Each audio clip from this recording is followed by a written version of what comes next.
So I think we've all met at this point, right? We've all said hello to each other. We're all connected. Zezat Hashem, we're all friends. That's what Shlomo used to say. The first daf is to know each other, and then you can open up our hearts and learn Torah together. Ezrat Hashem Yitbarach. Okay, so as always, we're going to dedicate our Torah study today to the Shmirah, a protection for the whole Jewish people.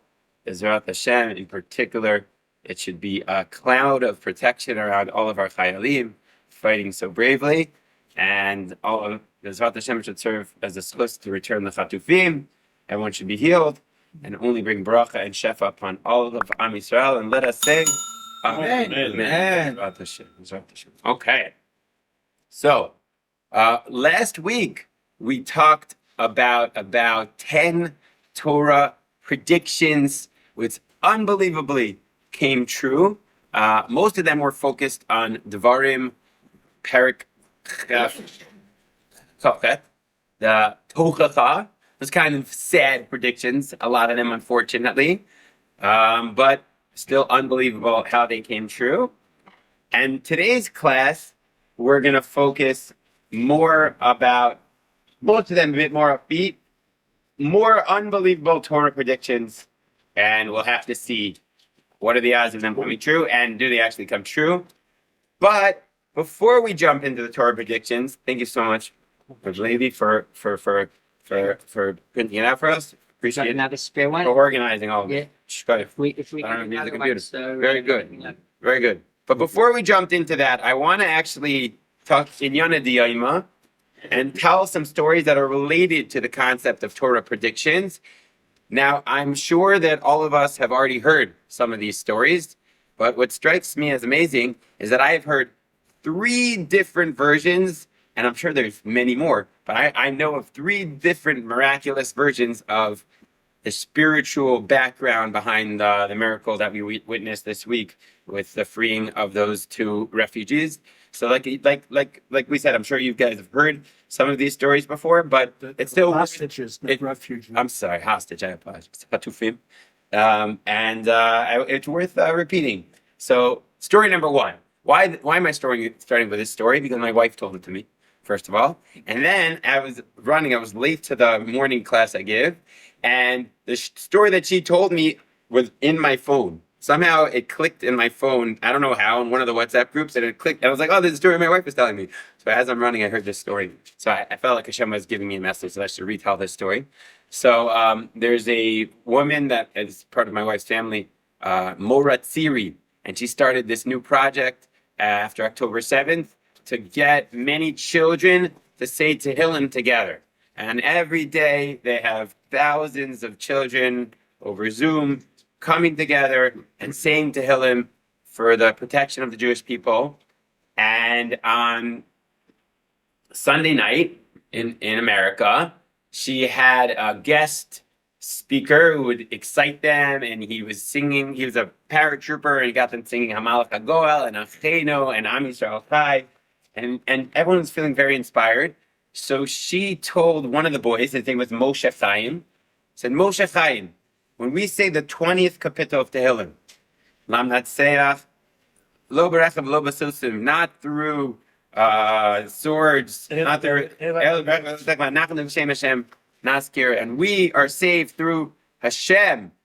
I want you to scream it. So Moshe Chaim screamed it, and all the children screamed the Tehillim. And she happened to look at the clock right then, and it was 6:49 Eastern Standard Time, which is 1:49 in the morning, which is exactly when the 2 chatufim, losing my English, the 2 captives were freed. Exactly at that moment when they finished that Tehillim was when they were freed, which is just an unbelievable story. Obviously, to Mechazik, the power of saying Tehillim, of every Tehillim, makes a huge difference. So that's story number 1. Okay, with me? Story number 2, which was, I've seen a lot of YouTube videos about this one. So there was a woman, an Argentinian, and her dad was one of these captives. There's a Tel Aviv organization that takes the families of the captives and bring them to different communities to raise awareness so people shouldn't forget about the captives. And they were in a Chabad community in America, and she her English wasn't so good, so her husband was speaking, and her husband was saying, listen, my wife has not been able to function since what happened, since her father was taken captive. Her father was so full of life, and she's just broken. She's having a hard time raising the kids. Just don't forget about our captives. And the people were so moved, and they said, what can we do to contribute? And can we give money? What do you need? And they said, no, just don't forget us. Maybe you can even daven a little bit. Yeah, and that was our only request. So then the Rebbitzin, like a good Chabadnik, had a little bit of chutzpah, and she said, when these things happen, it's a siman from a Kadosh Baruch Hu that we have to take new hachlatas upon ourselves. We have to take something new upon ourselves. So she said, is it possible you don't yet light Shabbos candles? And the woman said, no, I don't light Shabbos candles. Maybe you could take upon yourself to start lighting Shabbos candles. From now on, it'll be a zchus to protect to do something hard and daven when you're lighting the Shabbos candles that your father should go free. And she said, yes, I'm going to take that upon myself. And then in mitzvah geras mitzvah, right? Because once you do one mitzvah, you want to do another mitzvah. So then they went to the husband and said, maybe you could take upon yourself to start wrapping tefillin. And he said, wow, okay, maybe next week. He says, no, maybe tomorrow. He says, okay, I'll do it. I'll start doing tomorrow. Come to the office and I'll start wrapping tefillin. Then they went to the representative who brought them from Tel Aviv and said, maybe you also start wrapping tefillin? He said, okay, I'll also start wrapping tefillin. And then she was so moved. And the woman said, maybe you could give me a third pair of tefillin so that I can give that pair of tefillin to my dad when he will be freed. And indeed, the Chabad woman said, yes, we're going to get you that third pair of tefillin. And now, amazingly enough, Baruch Hashem, that man is wearing tefillin. Bezrat Hashem. And again, the power of taking a hachlata upon yourself, the power of taking something that's hard, that you wouldn't necessarily take upon yourself, is just that. I think that's what that story is trying to awaken within us. In the army, I saw so many different people who wouldn't necessarily wear tefillin every day, who wouldn't wear tzitzis, who wouldn't necessarily wear Shabbos. Different people who started doing it in the Israeli army. I saw with my own eyes all these Masorati people who were being mitchazek from the whole experience. Some of them would go over to us and would ask us to help them put tefillin on them every day. So I think that was one of the lessons I derived from story number 2. And story number 3, we'll end with this, was retold by Jimmy Gimple, and it goes like this: the Argentinian president visited Israel last week. I was there at the Kotel, and he is an amazing person. He's the strongest pro-Israel president of a country since, I don't know, since David HaMelech, since maybe Menachem Begin. I don't know. He's very, very proud to be pro-Israel. He actually says he's a student of the Lubavitcher Rabbi, and he said he wants to convert to Judaism after he's done being the president. He's super strong Zionist. He could do it now also. Yeah, well, you talk to him, send him an email. But anyways, he's busy right now. He's got stuff to do. Anyways, that's the story. So he comes to Israel and he davens at the Kotel and he's crying. Imam seen crying, davening, praying for the hostages. And he is just dancing and singing. He's so sincere. And then that night he goes to Yad Vashem and he talks about the famous prophecy of Rabbi Akiva.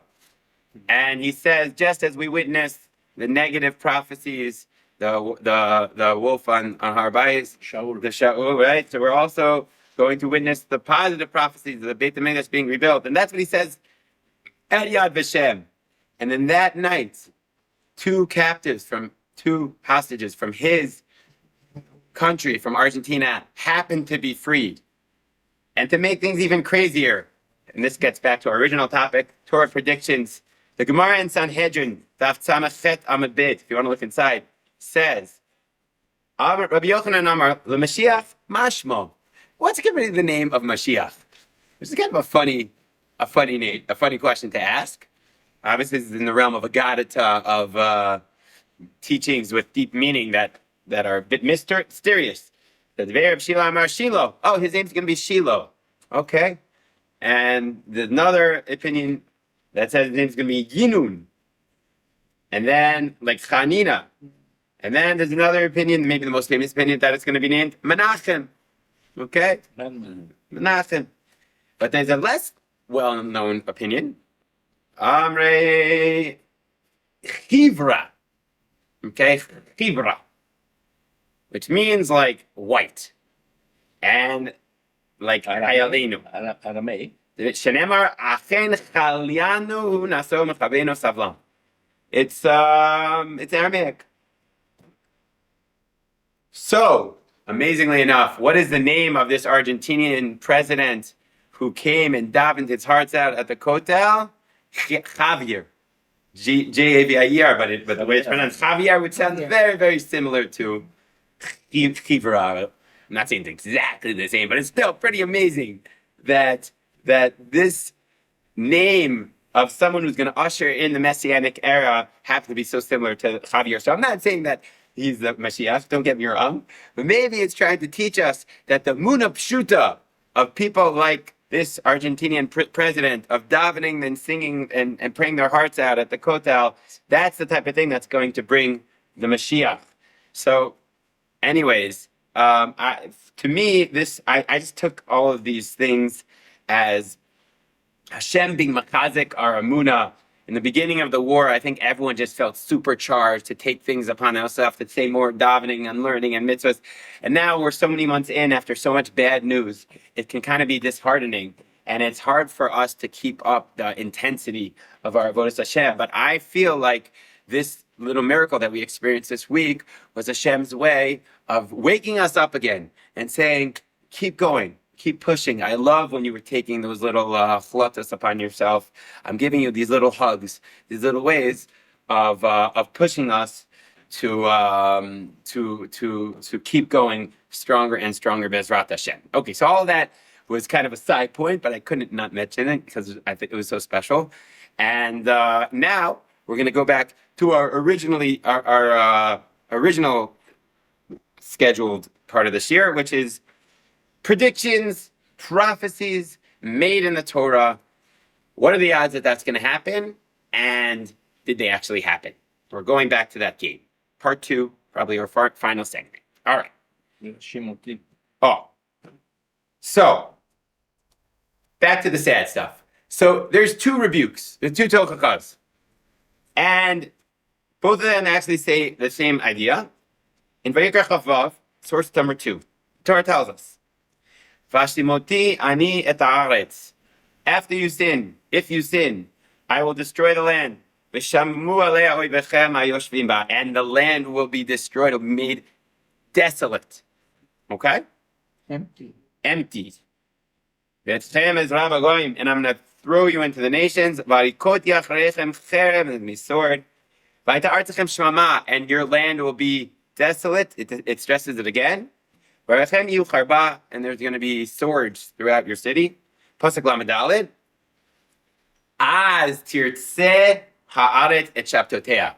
Then the land will be ratzuya, appeased from its Shabbases. All while you're in your enemy's lands, the land is going to rest. As tishbata aretz v'yirtzat et shabtotea. It stresses again, then the land is going to rest. Seemingly, as Rashi explained, because it didn't rest during the times when you were supposed to rest. Every 7th year we were supposed to rest. But we didn't keep Shemitah, apparently. That's one of the sins of why we're going into exile. And so now, Midah Keneged Midah, the land is going to rest, but you are going to be in exile, and it's going to be resting that whole time. Okay? So that's the prediction of the Torah. Okay? Good. Yes. So are we really keeping Shemitah here and now? That's a good question. Because we got lots of rabbis who are saying you can go around it. So that's a fascinating question that deserves a whole series of shiurs on of itself about heter mefira and whether that's l'shatchila or whether that's b'di'eved and whether that's still relevant today. or not relevant today. Of course, there's many different rabbis with many different shitas on that particular issue. Different camps take different opinions on that issue. But indeed, you definitely have those people who say, everyone would agree that we need to strengthen ourselves and do Shemitah to the best of our ability, both the farmers and individual consumers. Like we said, there's different rabbis who have different perspectives on the best way to fulfill Shemitah. So deserves a shir in of itself of nowadays, what is the best way in which we can fulfill Shemitah? Absolutely. Rav Kook's opinion, again, Rav Kook, they had the Mechira, Rav Kook, and nowadays, Rav Kook, of course, it was many years ago, and again, it's a huge sugya in of itself, but a shir on its own. We touched upon an answer. Okay, but we're sticking with our topic, predictions. The prediction seems pretty crazy. Now, when we get kicked out of the land of Israel, which we talked about last week, scattered throughout the world, the land will still rest. The land will still remain in desolation. Yeah? Okay. So now that's always, the first thing is what's the prediction? The next thing we're always going to do is, what are the odds? What are the odds? I'm a gambler, and we're taking bets. What are the odds that a land that was settled, that was very successful, that we know during the times of the second Beit HaMikdash, both from Josephus, an independent historian, and from many accounts in the Talmud, and from archaeological evidence, was a settled land. There's no dispute, as far as I know, in the secular world, that Israel was a settled land with booming agriculture during the first and second temple. Settled by whom? Settled by the Jews. Settled by the Jews. Jews were settling it, of course, at different time periods. But yeah, we lived here. The land was settled. The land was blooming. And then we leave. And the Torah seems to be indicating it's going to not be settled until you come back. Okay? So what are the odds of that happening? I'm asking you guys, not a hypothetical question. What do you think? What are the odds that you think that's going to happen and prove your point? Yeah. Very good odds. You think that's good odds? That the land was not settled. We saw it. We saw what happened, but forget about history. You're 2,500 years ago, and you're taking bets. And one guy says, this Jewish people, remember, we're assuming that the Torah was written 2,500 years ago, and we don't know who, because we're taking a skeptical perspective. And you're saying, I think this land is not only going to get scattered, it's not only going to get destroyed, but whenever this Jewish people is not going to be in the land, it's going to remain desolate, and it's going to remain blooming, No growth. not growing to the same extent that it grew once. And what are the odds that that's going to happen? It happened in Mesopotamia. So it could happen. Anything could happen. I don't think it's impossible that a land would remain uninhabited and uninhabitable. But I would say personally, it's very low odds. And what am I basing that on? First of all, I'll give you a mashal. Let's say you have Katsefet, and it's right in the middle of Ben Yehuda Street. And it's like the most popular ice cream place. Every seminary girl is spending 40 shekel a lunch break on her big froyo. And it's so popular. And one day the owner decides, nah, I'm going to go to Tel Aviv. He shuts it down. What are the odds that no other store will ever come back and ever be successful on Ben Yehuda Street? I would say it's pretty low odds because it's a really good location and it was doing really well. And so why wouldn't it work? It could happen, obviously, but I would bet against it. So similarly here, the Jewish people seem to have a really good real estate, right? We're right in the middle of the trade routes, right? Of all the different countries, Asia and Africa. And if it's growing really well during the temple time, during Israel's times, then obviously it must grow well, right? It must make nice grapes and nice dates. So why wouldn't it continue to produce grapes? I mean, people want to grow. It could be the first 20 years, 30. Okay, but why would whoever takes over the land not establish a thriving culture, a thriving agriculture, a thriving economy? Why not? That seems to be illogical. And yet, that's what the author of the Torah seems to be predicting. A very, to me, unlikely thing to happen, that it will never grow ever again. And I'll give a second proof of why I think it's unlikely, because we have other examples of history of other countries which were kicked out of their land or left their land. Take, for example, the American Indians or the Native Americans, right? They were kicked out of America, sadly enough. And did America ever grow? Did America ever establish a culture? Kick down the spice. Okay, however you want to put it. Not so important. The parts that they had natively had, and they put somewhere else in the United States. Not important for our purposes. They were here and now they went there. Okay, why is a different story. But did America bloom? Yeah. Of course America bloomed. Or take the original Australians, right? The original Australians that are not the ones there now, but there was a different tribe there, and they were kicked out in Australia. No, they're still there. It's just that there are very few now. Okay. There's not as many as there Right, were. the same as the Native American.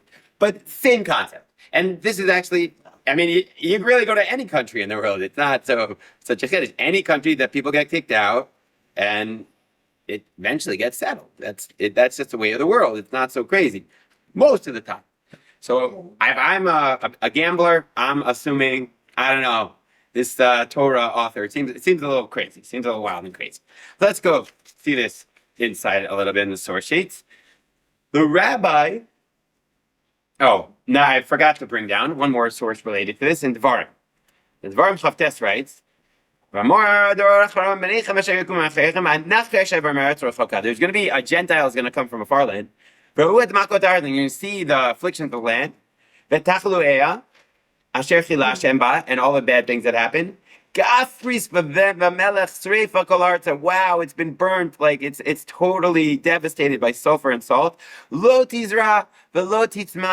Nothing will sprout from it. It's going to be totally destroyed. Because God was so angry. You're going to have some foreigner on the outside who's going to say, wow, this place is destroyed. That's what the Torah predicts. Okay. So the Ramban is the one, Nachmanides, in the 12th century, who famously publicizes this prophecy, this prediction of the Torah. Right? We all know the Ramban himself made Aliyah, comes to Israel after the dispute of Barcelona. He beats Pablo Cristiani, and then he comes to Israel, his lifelong dream, in his early 70s, and he sees the land, and he writes some parts of his commentary. And he writes, he explains on our psukim, that which is stated here, and your enemies shall dwell therein shall be desolate in it, constitutes a good tiding, proclaiming that during all of our exiles, our land will not accept our enemies. So he's saying, even though there's a terrible Torah, there's something good about it. Our enemies will not be able to flourish the same way that we were able to flourish. Similarly, writes the Maharsha of Shmuel Adels, a 16th century tzaddik, a gaon, who writes an amazing commentary on the Gemara, an amazing Kabbalist. He also writes, as long as Israel will not dwell on its land, the land does not give of her produce, as she is accustomed.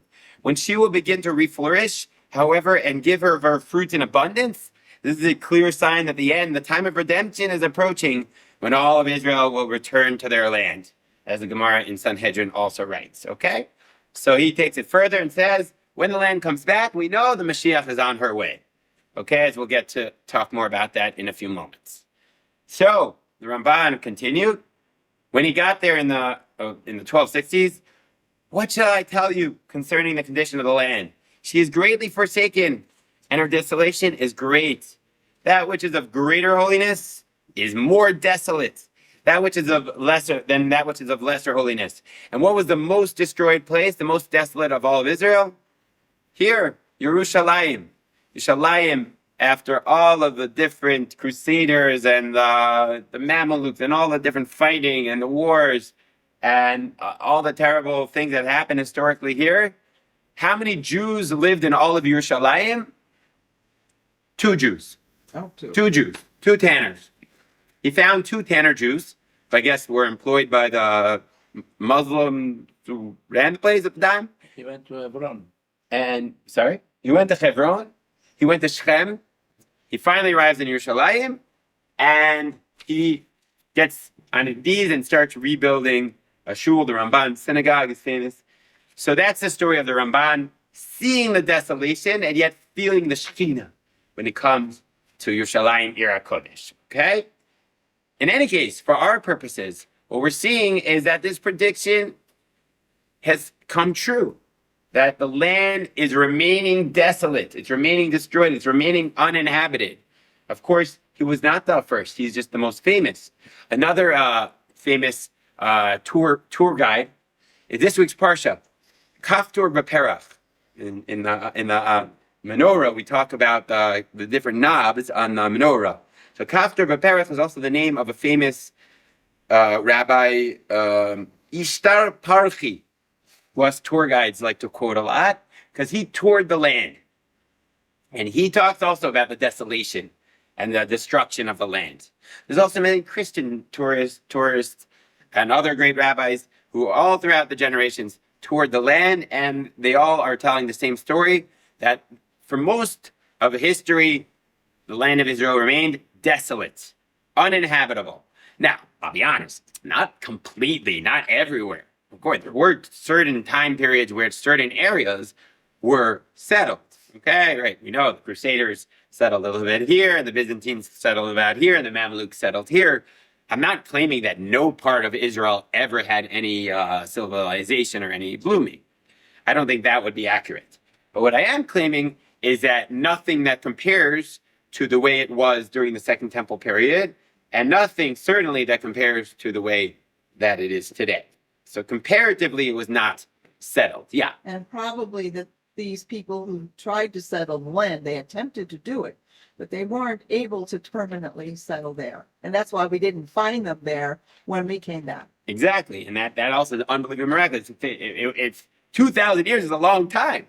One would assume that by that time, you take any other country, it would be built up really nicely. Everything would be beautiful.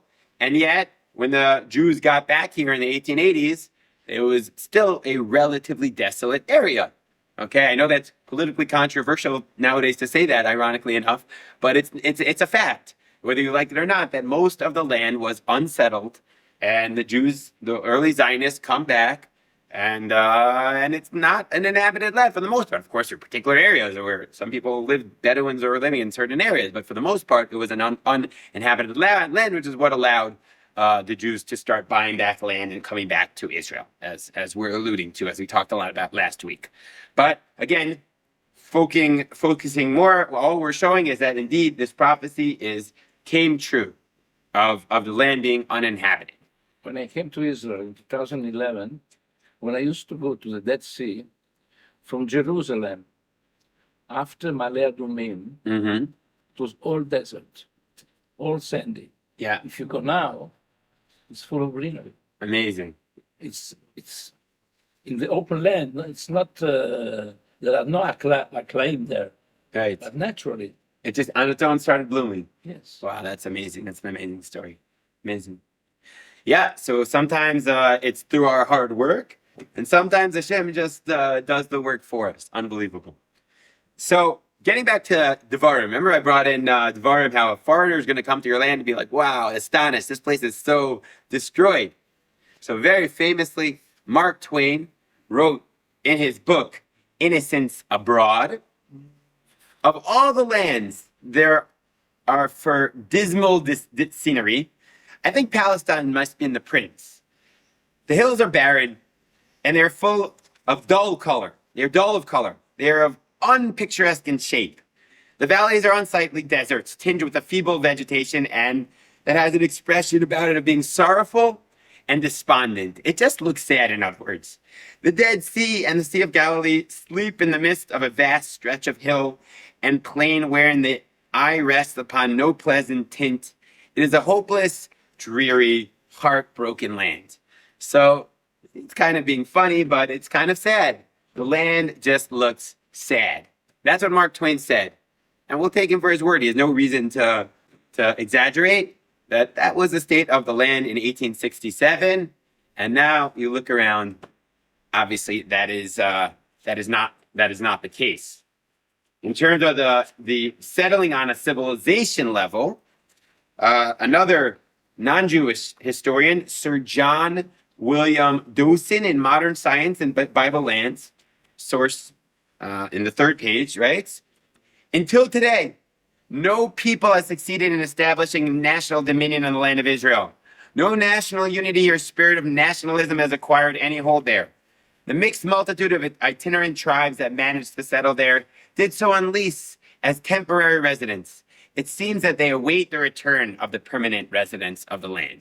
So I couldn't have said it any nicely. Of course, there were individuals who came here and settled, but for 2,000 years, and very shockingly, very surprisingly, the land of Israel remained relatively uninhabited, and no real strong civilization established a permanent stand there, despite the fact that everyone you would think would be fighting over the Holy Land. It was the most famous land in the Bible, as we know, and still no one with all the fighting was able to establish a permanent stronghold there.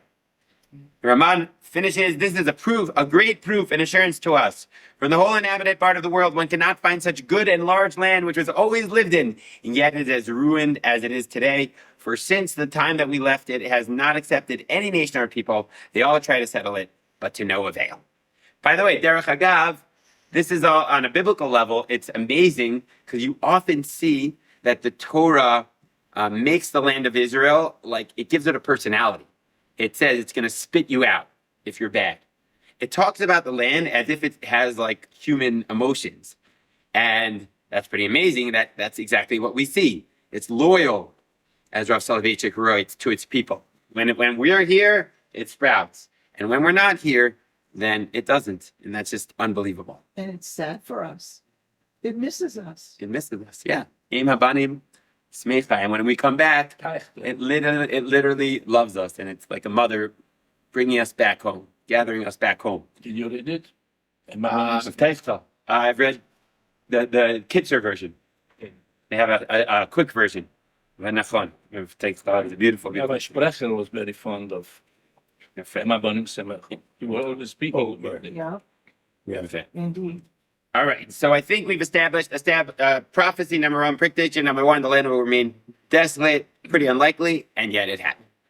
On a super related part two of this prophecy is that one day the land of Israel will come back and sprout and bloom.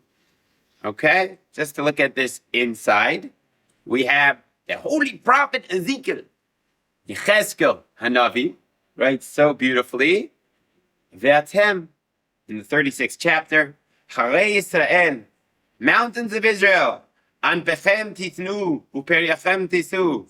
Your mountains will give produce and bear fruit for your people. Lam Yisrael ki kirvu lavok, for that day of redemption is coming. Kinini alechem upaniti alechem, ubeti et alechem adam kol beit Yisrael klon v'nushvari b'charvoti banenu. And the land that were destroyed will be settled. You're going to see the resettling of land. And you know what this is coming to teach us? V'yadatem ki ani Hashem. This is going to be an indication that I am God. This is meant to remind us that there is a Lord in the world.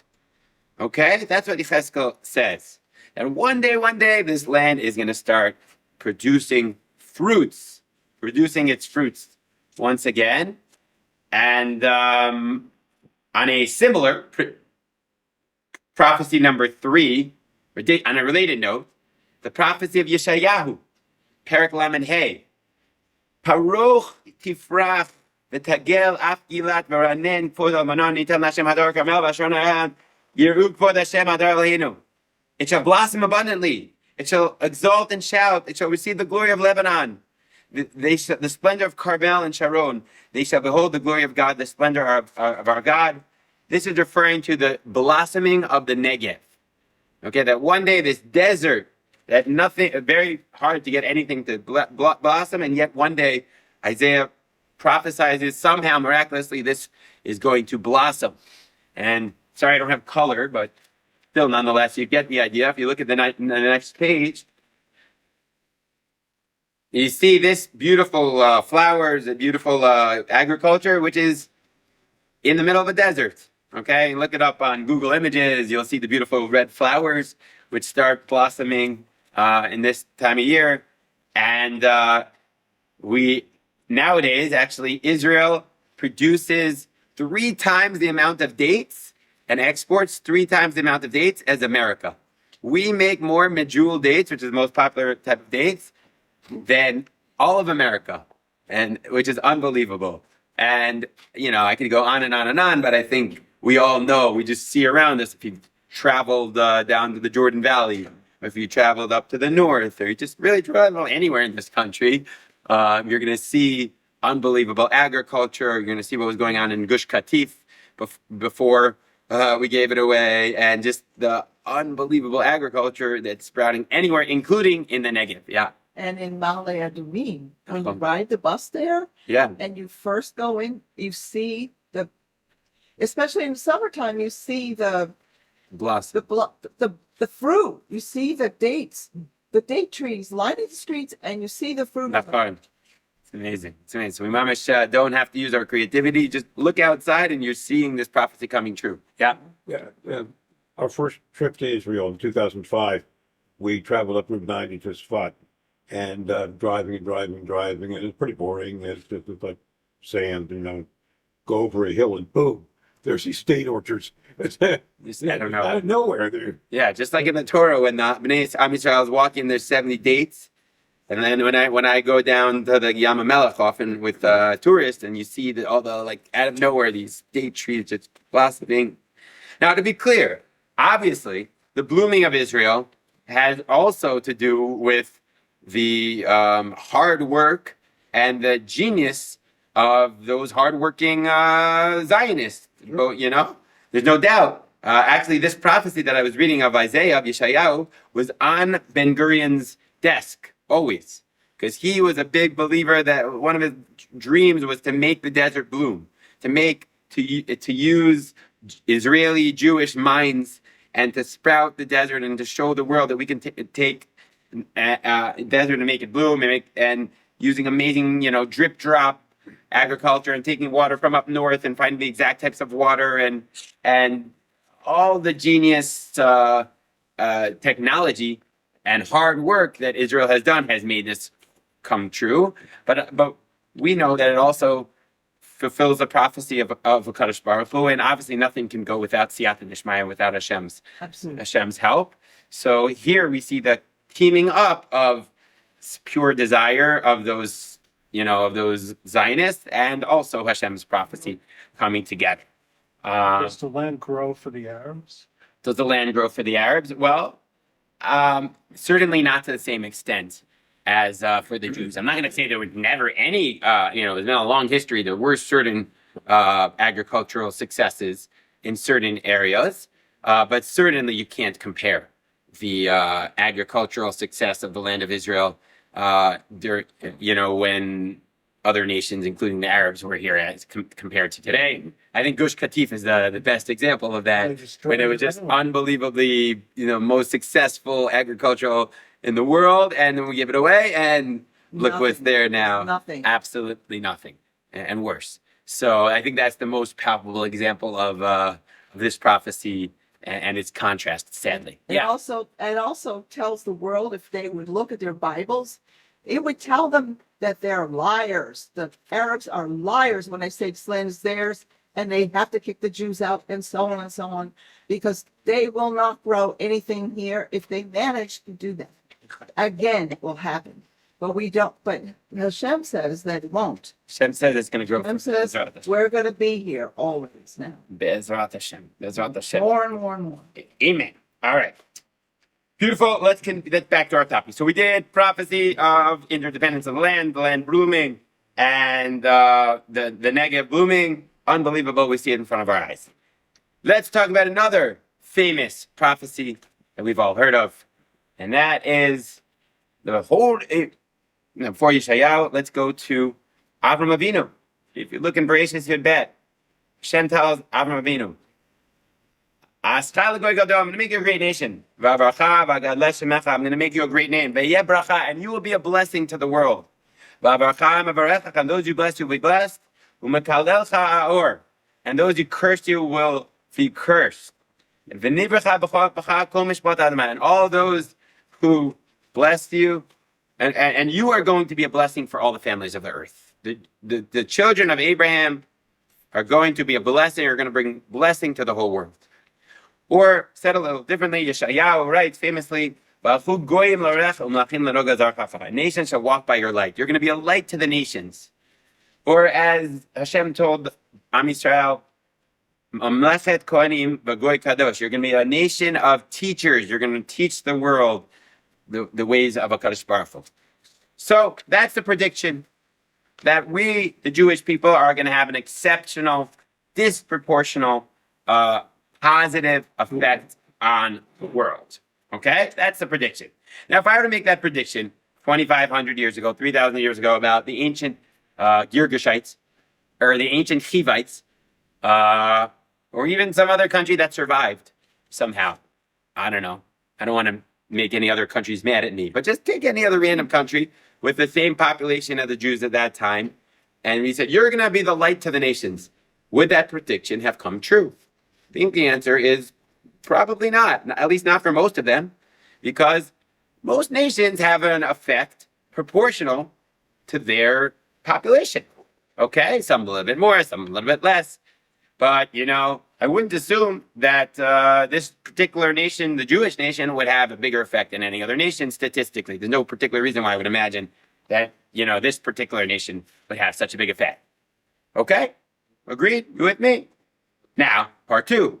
Did the Jewish nation have a particular big impact on the world in a positive way? What do you think?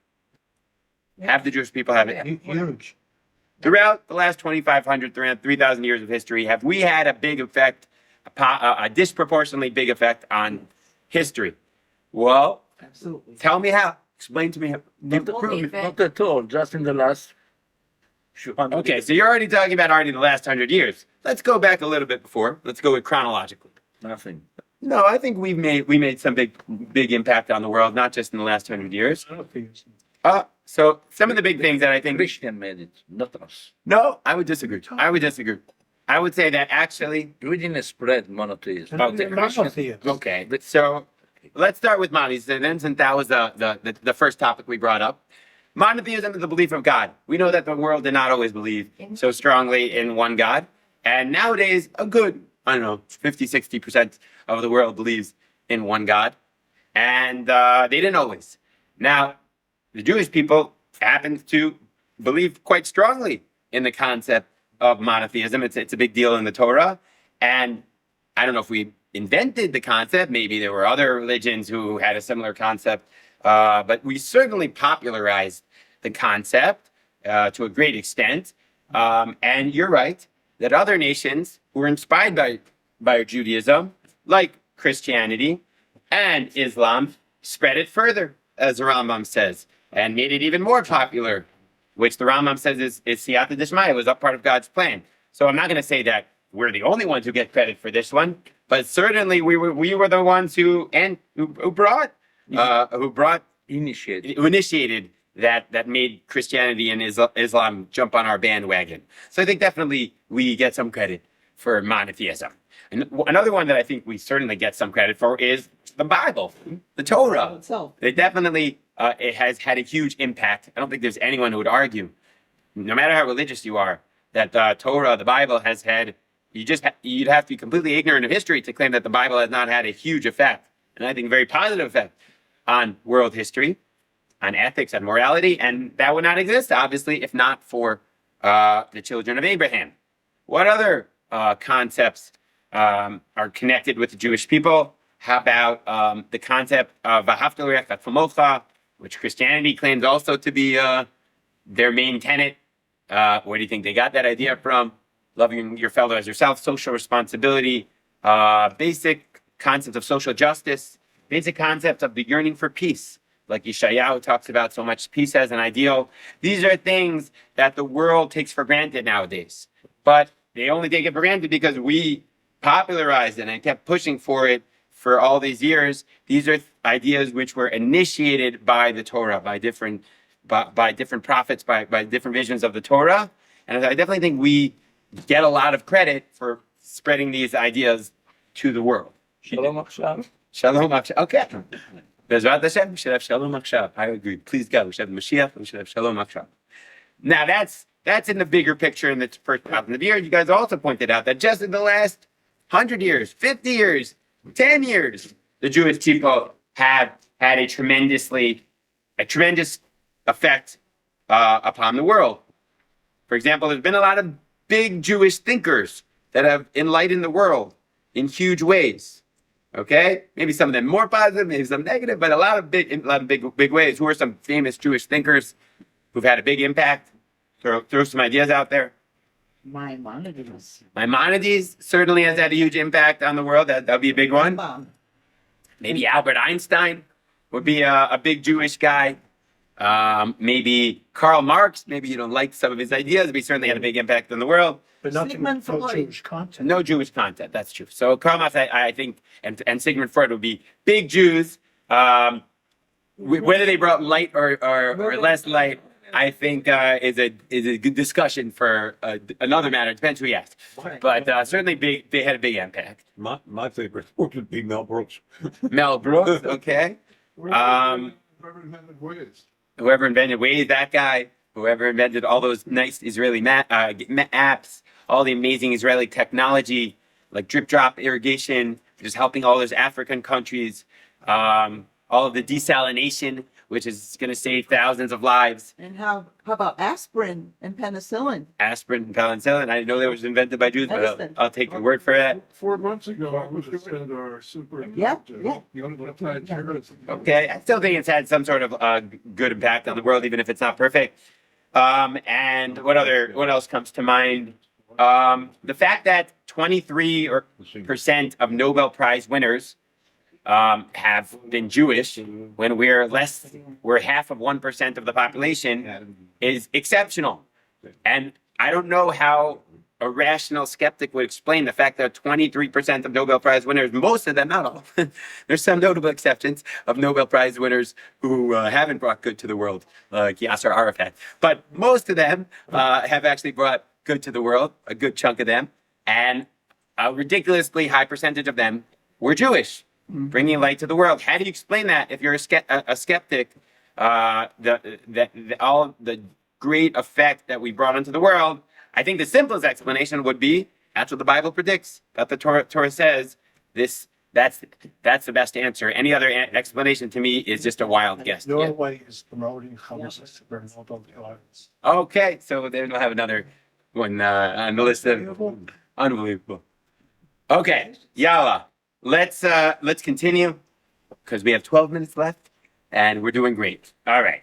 So that I think you would agree with me that we have had a giant effect on the world. By the way, I didn't include this in the official prophecies, but at least according to we're all familiar with the concept that Jews are supposed to have money.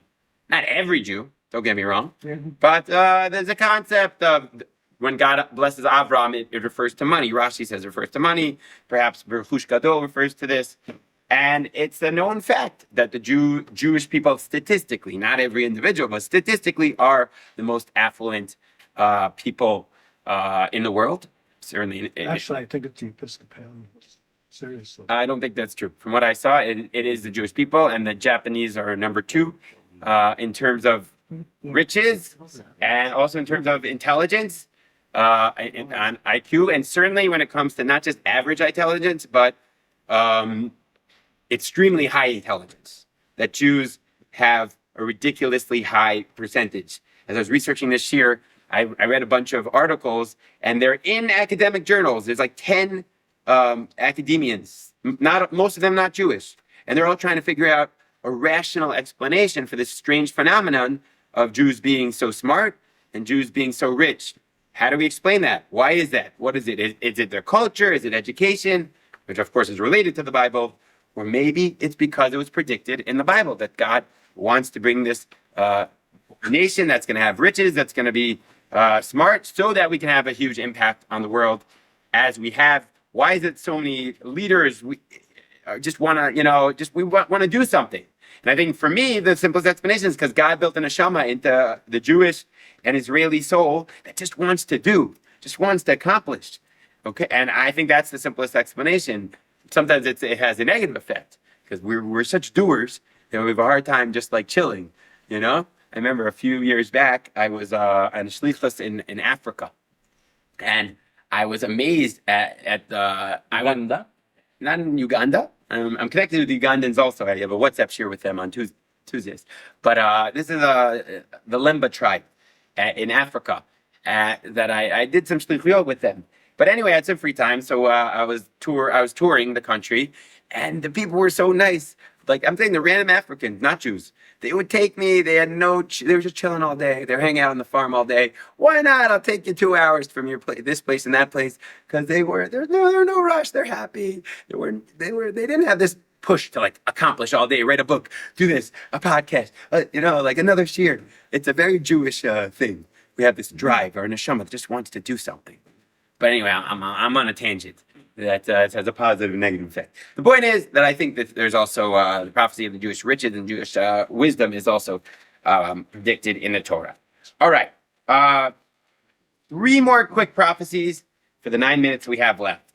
I'm going to do this one fast because we all know it already and it's a sad one. And I try to be positive.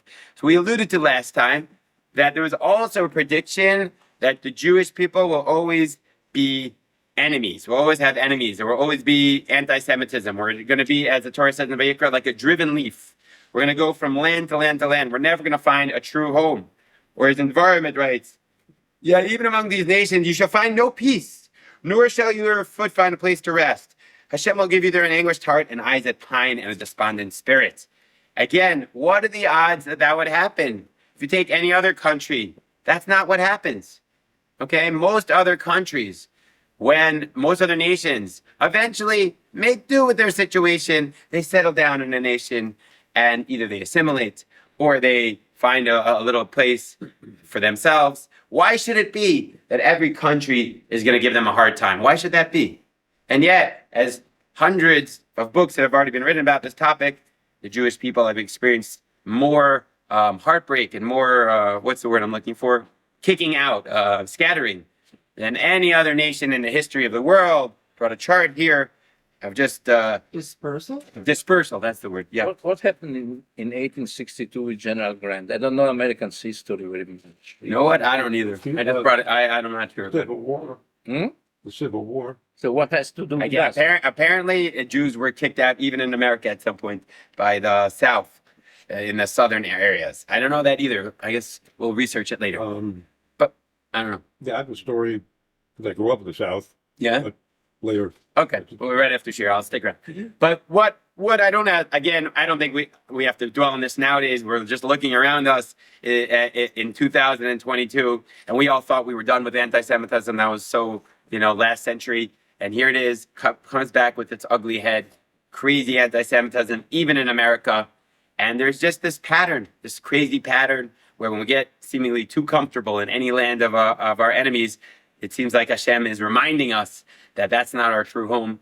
And we seem to not be able to avoid it until that messianic era when Hashem will end all of it. But again, for our purposes, there was a prediction. There will always be anti-Semitism, and unbelievably, it was fulfilled in our days. Okay, another prediction, which I think I put in here. I hope I put it in here. If not, you'll trust me. Yeshayahu. Okay, maybe I forgot to put it in here.